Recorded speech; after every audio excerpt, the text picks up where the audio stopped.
Okay, इस topic में हम ले रहे हैं इंटीग्रेशन के टॉपिक में हम एक्सरसाइज 7.2 डिस्कस करेंगे।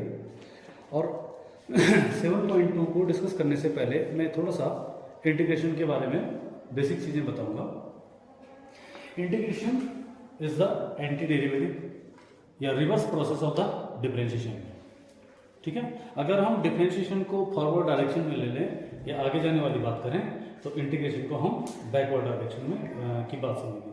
आगे जाना पीछे आना, आपने केमिस्ट्री में पढ़ा होगा कुछ रिएक्शंस दोनों डायरेक्शन में होती है ना, है ना। तो यहाँ पे भी वही बात है, एक डिफरेंशिएशन उसको आगे ले जाता है और इंटीग्रेशन उसको वापस ले आता है। डिफरेंशिएशन और इंटीग्रेशन को समझने का एक और बढ़िया तरीका ये है, इनका जो नेचर होता है।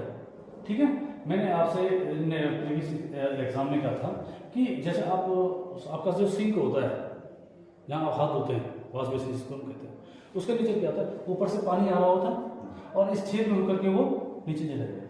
तो ये एक्चुअली कुछ नहीं है, ये डी बाई डी एक्स का रूप है। डी बाई डी एक्स किसी चीज को क्या करता है, उस फंक्शन को कॉम्पैक्ट करने की कोशिश करता है, कॉम्पैक्ट करने की कोशिश। ये तो नेचर की बात कर रहा हूँ मैं, प्रकृति की बात कर रहा हूँ। इंटीग्रेशन का जो नेचर होता है वो कैसा होता है, एक फव्वारे जैसा होता है। आप ये मान के चलिएगा कि किसी जो फाउंटेन्स लगे होते हैं गार्डन वगैरह में, तो एक ड्रॉप नीचे से पानी आता है तो वो कैसे फैलता है ना, तो वो नेचर किसका होता है, इंटीग्रेशन का। यानी इंटीग्रेशन क्या करेगा, फंक्शन को और ज़्यादा एक्सपेंड करेगा, डिफरेंशिएशन उसको क्या करेगा, कॉम्पैक्ट करेगा। आप अगर याद भी होगा आपको, जब जब हमने डिफरेंशिएशन किया तो जितनी ज़्यादा पावर होती है, पावर रिड्यूस बाई 1 होती है हर स्टेप में, इंटीग्रेशन में इंक्रीज बाई 1 होती है। ओके,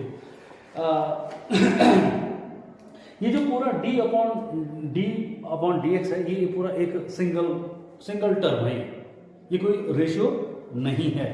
ये ऐसा कुछ नहीं है जैसे हम कभी कभी एक फ्रैक्शन की जगह लेते हैं 3/5 कहते हैं, तो 3/5 या 3 और 5 का रेशियो है, ये कोई रेशियो नहीं है।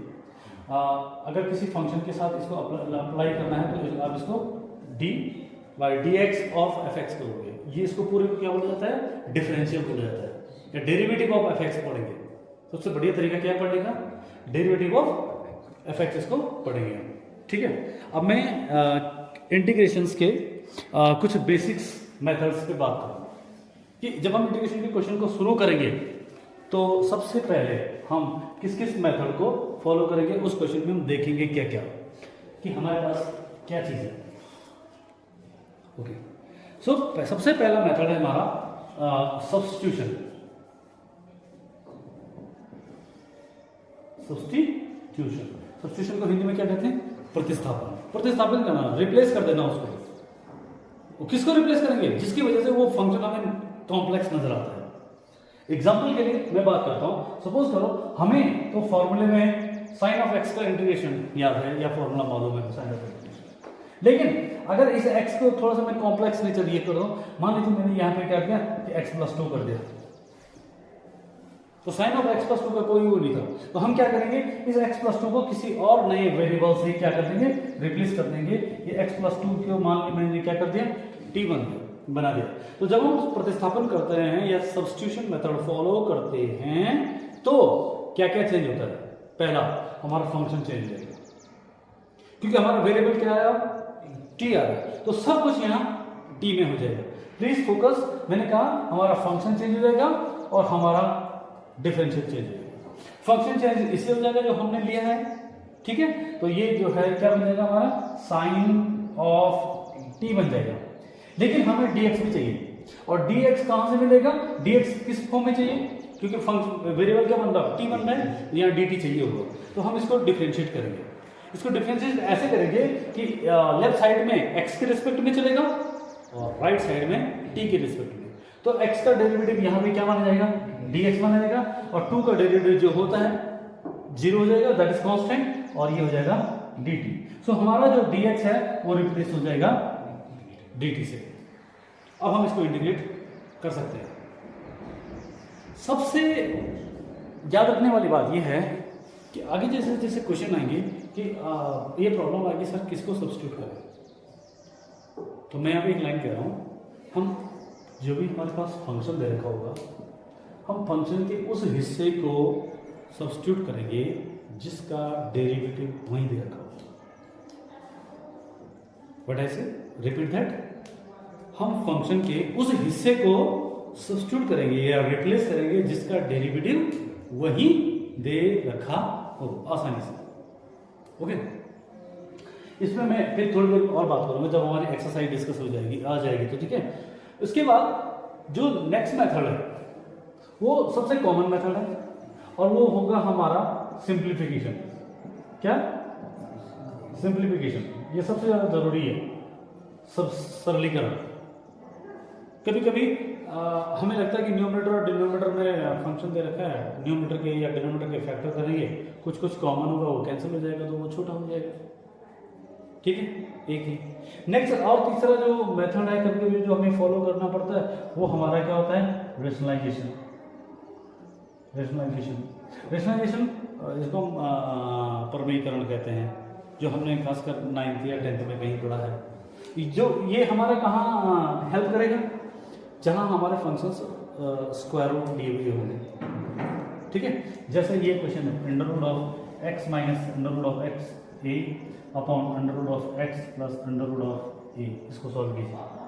ये तो इस ऐसे टाइप के क्वेश्चन को हम क्या किस मेथड से करेंगे, रेशनलाइजेशन मेथड से सॉल्व करेंगे। और जैसे जैसे हम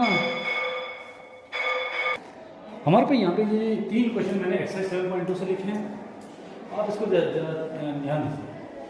2x upon 1 plus x square, आपको याद होगा थोड़ी देर पहले मैंने एक लाइन बोली थी, हमारे पास हमें इसको कैसे किस ढंग से सॉल्व करें, क्या सब्स्टिट्यूशन करें, सिंप्लीफाई करें या रेशनलाइज करें। तो पहला टारगेट हमारा होगा सब्स्टिट्यूशन, ठीक है। सब्स्टिट्यूशन का मतलब है प्रतिस्थापित करना। तो किसको प्रतिस्थापित करेंगे, क्या बोला था मैंने अभी थोड़ी देर पहले, किसको सब्स्टिट्यूट करेंगे, जिसका डेरिवेटिव वहां दे रखा है। तो यहाँ देखो बेटा, यहाँ 2x है, 1 प्लस एक्स स्क्वायर है, एक्स स्क्वायर का डेरिवेटिव कितना होता है, 2x, एक्स स्क्वायर अवेलेबल है। अच्छा, तो हमें एक्स स्क्वायर को प्रतिस्थापित करना चाहिए, लेकिन आप साथ साथ ये भी देखते हैं यहाँ पे क्या लिखा है, 1 लिखा है, और 1 का डेरिवेटिव क्या होता है, 0। यानी इसको भी अगर मैं इसके साथ ले लूं तो उसके डिफरेंशिएशन में कोई फर्क नहीं है। So got the point. हम किसको सब्स्टिट्यूट करेंगे यहाँ पे, let 1 plus x square equal to t. अब अगला काम क्या होगा, इस फंक्शन को चेंज करेंगे। जब हम किसी क्वेश्चन को सॉल्व करेंगे यहाँ, तो हर क्वेश्चन को क्या लिखे चलेगा, आई फॉर इंटीग्रल। तो हमारा आई इज इक्वल टू क्या बनेगा, इंटीग्रेशन ऑफ, देखिए इसकी जगह क्या आ जाएगा, टी आ जाएगा, हो गया। और यहां से क्योंकि मुझे ये भी हटाना है बेटा, तो ये dx कहां से मिलेगा, इसको डिफरेंशिएट करके। ध्यान दीजिए, जिसको हम सब्स्टिट्यूशन के लिए यूज कर रहे हैं उसी को हम डिफरेंशिएट करेंगे। इसको डिफरेंशिएट कीजिएगा, सो 1 का डेरिवेटिव 0 और एक्स स्क्वायर का डेरिवेटिव 2x और साथ में dx, क्योंकि एक साइड x के रिस्पेक्ट में चल रहा है, एक साइड t के रिस्पेक्ट में, तो इक्वल टू dt। अब आप यहां से देखिए या सीधे सीधे देख लीजिए, तो मेरे पास यहाँ पे क्या है, 2x dx है, और ये भी क्या है, 2x dx है, इक्वल टू क्या हो गया, dt। नहीं तो आप एक और काम कर सकते थे, तो हम इसमें देखेंगे, एक तो इसकी जगह t आ गया और इसके मदद से हमने देखा कि 2x dx equal to dt होना है। नहीं तो हमें करना क्या था, एक्चुअली हमें यहाँ पे dx इक्वल टू निकालना था, तो dx इक्वल टू क्या बन जाता, dt अपॉन ये, और तो dt अपॉन ये, तो ये अपॉन में 2x आ रहा है, यहाँ पे 2x आ रहा है, तब भी कैंसिल हो जाएगा, ठीक है।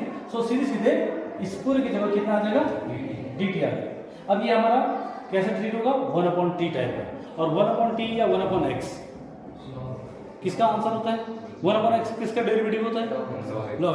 अगर आपको इंटीग्रेशन के फॉर्मूले क्विकली याद नहीं आ रहे हैं, अब रिवर्स क्योंकि आप डिफरेंशिएशन में काम कर चुके हैं, डिफरेंशिएशन में जोड़ डालिए, ये 1 अपॉन टी है या 1 अपॉन एक्स टाइप का है, ठीक है। तो 1 अपॉन एक्स किसका डेरिवेटिव होता था, तो 1 अपॉन टी का इंटीग्रेशन लॉग एक्स आ जाएगा, यहाँ पे लॉग ऑफ टी आएगा। एक और बात, क्योंकि हम लॉग इसका लेते हैं हमेशा पॉजिटिव नंबर का, इसलिए जो भी लॉग में लोगे उनको किसके अंदर लिखोगे, मॉड के अंदर लिखोगे, और ये प्लस सी, ओके। और फाइनली हमें क्योंकि आंसर में कहाँ जाना है, एक्स में जाना है, वापस चलिए। So I is equal to log of 1 plus x square, ये मॉड के अंदर आ जाएगा, और सी ये मालूम होंगे 1 प्लस एक्स स्क्वायर कहाँ से है, टी को हम वापस लेके आए। ओके, क्वेश्चन नंबर 2 को टारगेट कीजिए जरा। क्वेश्चन नंबर 2 में देखिए क्या लिखा हुआ है, हमें इंटीग्रेट करना है log of x upon log of x का whole square upon x and dx। तो यहाँ पे दो चीज़ें लिखी है, एक log x है और एक अपॉन में x है। फिर वही बात है, सब्स्टिट्यूशन के लिए किसको यूज़ करें, किसको सपोज करें। तो हम क्या सलाह देंगे आपको, आप log x को सपोज कीजिए। क्यों, log x का डेरिवेटिव कितना होता है ना। तो फिर वही बात होता है, किसको सपोज करना चाहिए, बोलिए किसको सपोज करना चाहिए, जिसका डेरिवेटिव वही अवेलेबल हो या बनाया जा सकता है। तो हम यहाँ पे क्या करेंगे, लेट करेंगे, let log of x is equal to t. जिसको आपने सपोज कर लिया यहीं पे उसको डिफरेंशिएट भी कीजिए, क्योंकि मुझे रिप्लेस किसको करना है, dx को भी रिप्लेस करना है। तो log x का derivative 1 upon x dx is equal to dt हो गया। और अब चलिए i is equal to integration, अब यहाँ देखिए जहां log x आ रखा है वहां क्या आ गया, t आ गया। तो ये स्क्वायर अपनी जगह पे आ गया, स्क्वायर आ गया, टी स्क्वायर हो गया। अपॉन में देखो ये क्या लिखा है, dx अपॉन x। हमारे क्वेश्चन में भी dx अपॉन x है?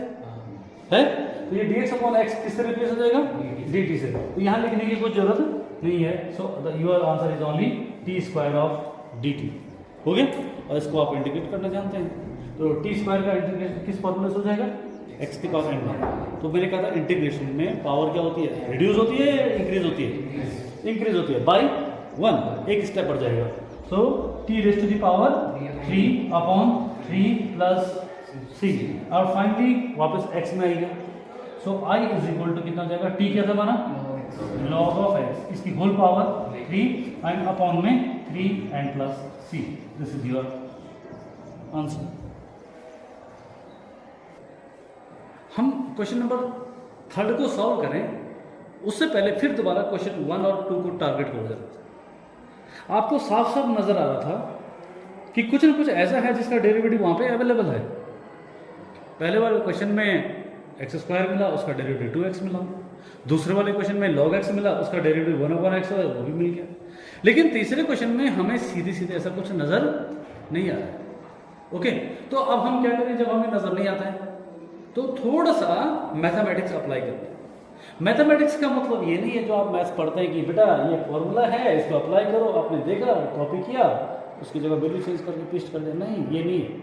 मैथमेटिक्स एक्चुअली क्या है वो यहाँ पे आप सीखोगे कि आपको ऐसा कुछ नजर नहीं आ रहा है जिसका डेरिवेटिव वहां पे मिले। अब मैं क्या कर रहा हूँ, इसकी शक्ल बदल रहा हूँ, ये i इज इक्वल टू चलेगा, ठीक है। मैंने क्या किया, इसको 1 अपॉन, इसको जरा ध्यान से देखिए क्या लिखे, x plus x log x। इस डिनोमिनेटर में क्या चीज है, हाँ बोलिए, x कॉमन है। जो आप कर सकते हैं वो कीजिए, यही मैथमेटिक्स है। किस तरह से उसको छोटा कर सकते हैं, सिंप्लीफाई कर सकते हैं, रिड्यूस कर सकते हैं। तो आपने x कॉमन लिया, तो यहाँ पे ब्रैकेट में क्या बचा, 1 प्लस log ऑफ x, और इधर क्या चलेगा, dx चलेगा। क्या अब हमारा ये क्वेश्चन इस लायक हुआ है, हमें उसका डेरिवेटिव मिल रहा है वहां पे, किसका डेरिवेटिव मिल रहा है हमको, log x का मिला। लेकिन 1 का डेरिवेटिव क्या होता है, 0। आप चाहें तो केवल इसको भी सपोज कर सकते थे, लेकिन ये भी कोई ज्यादा प्रॉब्लम नहीं क्रिएट कर रहे हैं। तो हमें किसको मानना चाहिए, पूरे के पूरे 1 प्लस। समझ में आया मैंने क्या कहा, फिर दोबारा मैं यहाँ पे कह रहा हूँ, हम केवल log x को भी सपोज कर सकते थे, लेकिन 1 का डेरिवेटिव कोई ज्यादा डिफरेंशिएट नहीं कर रहा, उसको अलग प्रॉब्लम नहीं क्रिएट कर रहा। तो मुझे जितना ज्यादा हो सके उसको सपोज करना चाहिए। So our next step will be supposition. Let, यही है वो प्रतिस्थापन जो हम इसको पढ़ रहे हैं बार बार। 1 plus log of x is equal to t, और यहाँ पे इसको डिफरेंशिएट करेंगे, its derivative is 0 and its derivative is 1 upon x and dx is equal to dt। ये देखो ये वहां है ऊपर, dx अपॉन x है, dx अपॉन x, ये रिप्लेस हो जाएगा dt से, ये आ जाएगा t। तो हमारा मेन क्वेश्चन है किस में कन्वर्ट हो जाएगा, इंटीग्रेशन ऑफ 1 अपॉन t, और बाकी किस में कन्वर्ट हो गया, dt में। और 1 अपॉन t का इंटीग्रेशन क्या होता है, 1 अपॉन t किसका डेरिवेटिव होता है, log 1 अपॉन, या एक और तरीका बता दूं आपको, ये t की पावर कितनी है 1, तो 1 अपॉन में अगर वो लीनियर होगा, रेखिक होगा, जिसके पावर में हमेशा आंसर लॉग में होगा। मैं इसको आंसर लिख देता हूँ, मैं फिर और एक्चुअली आपको बता दूँ। आपका आंसर कितना है बेटा? लॉग ऑफ मॉड के अंदर टी और प्लस का सी, और फिर वापस चले जाइए, टी को लेके आइए। So log of 1 plus log of x plus c, ये आपका आंसर आ गया। F of I is equal to ये आ गया।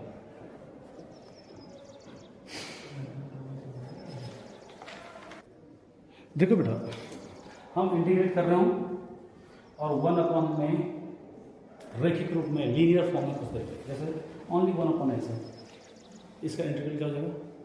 Log x. इवन इसका आंसर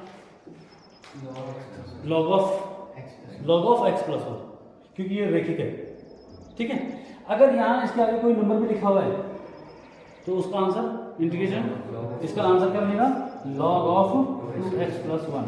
लेकिन आपको याद है, मैंने कल आपको एक चीज बताई थी, x के साथ जो मल्टीप्लाई में होगा वो डिवाइड करेगा, क्विकली चाहिए ना, तो यहाँ के साथ में क्या आएगा? 1 अपॉन 2 आएगा। ये आप अगर याद रखोगे तो आगे आपके मतलब कंफर्टेबल फील होगा।